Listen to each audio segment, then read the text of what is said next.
Balkrishna industries के share के अंदर आई है काफी बड़ी ऑलमोस्ट 11 से 12% की गिरावट आज के दिन में, और एकदम गैप डाउन के साथ हमें बालकृष्णा इंडस्ट्री गिरता हुआ दिखाई दिया। क्या है इसके पीछे का रीजन, क्या हम लोग इसके अंदर डिसीजन ले सकते हैं और आने वाले दिनों में क्या एक्शन हमें इसमें होता हुआ दिखाई दे सकता है। तो सबसे पहले अगर हम रीजन की यहाँ पे बात करें तो मैं आपके सामने जल्दी से एक बार डेटा प्रेजेंट कर देता हूँ, जो डेटा हमें कंपनी के क्वार्टरली रिजल्ट में आता हुआ दिखाई दिया है। तो शॉर्ट में अगर हम डेटा की यहाँ पे बात करें नेट तो नेट प्रॉफिट जो हमें आता हुआ दिखाई दिया अक्टूबर से दिसंबर क्वार्टर के अंदर, वो हमें ईयर ऑन ईयर बेसिस पर यानी सेम क्वार्टर पिछले ईयर में अगर हम देखें तो वहां से 68% कम होता हुआ दिखाई दिया। जो प्रॉफिट इस बार हमें इस क्वार्टर में आता हुआ दिखाई दिया वो था 108 करोड़ रुपए का नेट प्रॉफिट। वहीं पर अगर हम ईयर ऑन ईयर बेसिस पर देखें तो उससे पहले हमें 339 करोड़ का प्रॉफिट आता हुआ दिखाई दिया था। तो आप देख सकते हो कि नेट प्रॉफिट हमें ईयर ऑन ईयर बेसिस पे क्वार्टरली बहुत ज्यादा तेजी से गिरता हुआ दिखाई यहां पर दिया है। इसी के साथ अगर हम रेवेन्यू की बात करें यानी कितना सामान उन्होंने बेचा, टोटल सेल्स उनकी क्या रही इस क्वार्टर के अंदर, तो वो हमें मार्जिनली कुछ 6% के अराउंड इंक्रीज होती हुई दिखाई दी है। जहां पे इस क्वार्टर के अंदर उन्होंने 2165 करोड़ यानी 2165 करोड़ की सेल्स करी थी। वहीं पे उससे पहले अगर हम लोग देखें ईयर ऑन ईयर बेसिस पर तो 2045 करोड़ की सेल्स उन्होंने करी थी।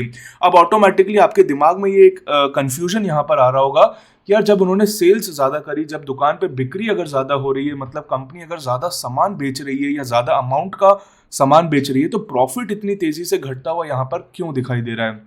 तो इसके अगर हम रीजन की बात करें तो जैसा कि हम देख रहे हैं सारे मैन्युफैक्चरिंग इंडस्ट्री के अंदर, ऑलमोस्ट हर इंडस्ट्री के अंदर जहां पे वो कुछ फिजिकल प्रोडक्ट मैन्युफैक्चर करते हैं, हमें इन्फ्लेशन का काफी ज्यादा इफेक्ट आता हुआ दिखाई दिया है पिछले कुछ समय के अंदर, और वही इफेक्ट हमें यहाँ पर भी आता हुआ दिखाई दिया है। जिस वजह से अगर हम अमाउंट वाइज देखें या वैल्यू वाइज देखें तो सेल्स इन्होंने भले ही ज्यादा करी हो पर जेब में पैसा कम बचा पाए, क्योंकि मार्जिन ही अपने प्रोडक्ट के ऊपर कम यहाँ पर निकाल पाएगी। उसका रीजन क्या है कि अभी अगर हम रीजन देखें तो ग्लोबली है ना, हमें थोड़ा सा मार्केट में स्लो डाउन आता हुआ दिखाई दिया। और मार्केट से मेरा मतलब है रियल मार्केट, मतलब जहां पे सामान खरीदा बेचा जाता है, बिजनेस किया जाता है, वहां पे हमें थोड़ा स्लो डाउन यहाँ पे आता हुआ दिखाई दिया है ओवरऑल सारी इंडस्ट्रीज के अंदर। और कहीं ना कहीं क्या हो रहा है कि जो रॉ मटेरियल्स होते हैं, जो मैन्युफैक्चर करने की कॉस्ट होती है, वो तो हमें यहाँ पे बढ़ती हुई दिखाई दे रही है, बट उसी के साथ हमें दूसरा इशू ये आता हुआ दिखाई दे रहा है कि जो प्रोडक्ट्स की डिमांड है, प्रोडक्ट्स की डिमांड कम है, खरीदार वहां पर कम है। जैसे बालकृष्णा का टायर बेचने का बिजनेस है, तो ऐसे में क्योंकि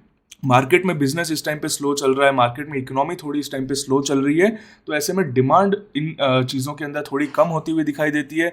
जब डिमांड कम होती है तो आपके सामने प्रॉब्लम ये आती है कि भले ही आपकी कॉस्ट मैन्युफैक्चर करने की इंक्रीज हो रही है, पर आप अपने प्रोडक्ट की प्राइस उस तरीके से नहीं बढ़ा सकते, उस तरीके से आप अपने कॉस्ट को पास ऑन नहीं कर सकते अपने कस्टमर पे, क्योंकि वहाँ डिमांड कम है, तो वहाँ पे भी आपको प्राइस ही कम मेंटेन रखना पड़ता है। तो ये एक अगेन मुझे लगता है कि अगर हम बिजनेस के नज़रिए से देखें तो एक ये शॉर्ट टर्म प्रॉब्लम है। इस तरह की प्रॉब्लम इन्फ्लेशन की साइकिल्स के साथ आती रहती है। ऑलरेडी हमने देखा है कि रेट काफ़ी ज़्यादा हाइक हो चुके हैं, इंटरेस्ट रेट, और अब धीरे धीरे वो ऑलमोस्ट अपने पीक पर पहुंच ही रहे हैं। तो ऐसे में जब वो वापस से गिरना स्टार्ट होंगे तो वापस से हमें इकोनॉमी के अंदर ग्रोथ यहाँ पे आती हुई दिखाई देगी। इन्फ्लेशन अगर एक बार कंट्रोल में आता हुआ दिखाई देगा रॉ मटेरियल्स का, तो वापस से मैन्युफैक्चरिंग कॉस्ट हमें काफ़ी ज़्यादा कम होती हुई दिखाई देगी। एक बार मैन्युफैक्चरिंग कॉस्ट जब कम होगी, जब डिमांड वापस से इंक्रीज होगी, तो इसी का हमें उल्टा इफेक्ट देखने को मिलेगा कि आपकी सेल्स भी बहुत तेजी से इंक्रीज होगी और वहीं पे आपका प्रॉफिट उससे ज्यादा तेजी से मार्जिन के साथ इंक्रीज होता हुआ दिखाई देगा। तो ये ओवरऑल ग्लोबली हमें ये चीज देखने को मिल रही है, और ऑलमोस्ट किसी भी आप मैन्युफैक्चरिंग रिलेटेड बिजनेस की तरफ देख सकते हो, रिसेंट उनके रिजल्ट देख सकते हो, सब जगह हमें यही इशू क्रिएट होता हुआ दिखाई दे रहा है। इसी के साथ अगर हम यहाँ पे बात करें जो एबिटडा यानी earnings before interest tax depreciation amortisation, यानी नेट नेट आपका जो एक काइंड ऑफ आप मान सकते हो जो प्रॉफिट होता है, वो हमें आता हुआ दिखाई दिया है लगभग यहाँ पे 314 करोड़ का, जो कि लगभग 45% कम हुआ है पिछले ईयरली क्वार्टर से, जो कि 569 करोड़ पे आया था। और अर्निंग पर शेयर जो है वो एक साल पहले यानी ईयर ऑन ईयर क्वार्टर पे 17.5 रुपीज़ के अराउंड आई थी, और अभी हमें सिर्फ 5.6 रुपीज़ के अराउंड आती हुई दिखाई दे रही है। तो ऐसे में इशू जरूर क्रिएट हो रहा है। बट अगर हम यहाँ पे बात करें कि अगर आप बालकृष्ण इंडस्ट्री के अंदर एक इन्वेस्टर हो तो आपको क्या करना चाहिए, तो मैं यही सजेस्ट करूंगा, जो मेरा पर्सनल नजरिया रहेगा, अगेन आपको अपना डिसीजन खुद लेना है अपने फाइनेंशियल एडवाइजर से या खुद के एनालिसिस से। बट अगर मैं अपना पर्सनल यहाँ पे ओपिनियन शेयर करूं तो बालकृष्ण इंडस्ट्री एक वॉलेटाइल स्टॉक रहता है। हमने पहले भी देखा है कि जब भी अगर रिजल्ट में थोड़ा सा भी इशू क्रिएट होता है तो बालकृष्ण हमें बुरी तरीके से स्टॉक गिरता हुआ दिखाई देता है। 15-20% कुछ दिनों में गिरावट जनरली इजीली ये स्टॉक दे देता है।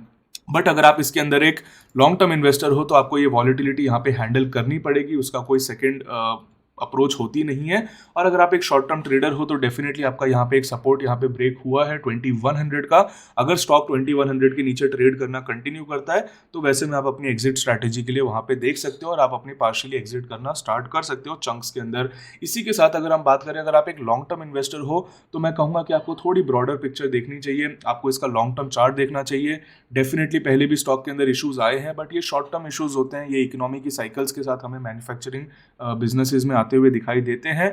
बट इसी के साथ अगर हम पॉजिटिव साइड देखें या ग्रोथ की अपॉर्चुनिटी देखें तो बालकृष्ण इंडस्ट्रीज सेक्टर लीडर है और काफ़ी ज़्यादा ग्लोबल इसके अंदर काफ़ी बड़ा इसने अपना मार्केट शेयर खड़ा कर रखा है। 6% का ग्लोबली मार्केट शेयर इसका आता है। ऑफ हाईवे टायर्स की मैन्युफैक्चरिंग का काम है। ऑफ हाईवे बेसिकली वो टायर्स होते हैं जो आपके एग्रीकल्चर में यूज़ होते हैं, माइनिंग में यूज़ होते हैं, काफ़ी बड़े बड़े जो माइनिंग मशीन्स में, माइनिंग ट्रक्स में जो टायर्स लगते हैं, ऐसे टायर्स जो बेसिकली ऑफ रोड यूज़ होते हैं, जो रोड पे ट्रांसपोर्टेशन वाले नहीं, उसके अलावा जो of road of highway tyres जिनको बोला जाता है, वो इनका काफ़ी बढ़िया बिजनेस है। 3200 SKU यानी 3200 यूनिट्स को ये अलग अलग डिज़ाइंस के अलग अलग प्रोडक्ट्स को ये मैन्युफैक्चर करते हैं और प्रोवाइड करते हैं। ऐसे में ग्लोबली इनका 6% मार्केट शेयर है। तो आप देख सकते हो जो कंपनी ग्लोबली इतना बढ़िया परफॉर्म कर रही है और अगर आने वाले दिनों में इसका मार्केट शेयर ये इंक्रीज कर पाते हैं तो ग्रोथ की काफ़ी अच्छी अपॉर्चुनिटी। आप जस्ट इमेजिन करिए, अभी 6% मार्केट शेयर होने पे इतने बढ़िया ये परफॉर्मेंस दे रहा था स्टॉक इतने सालों से।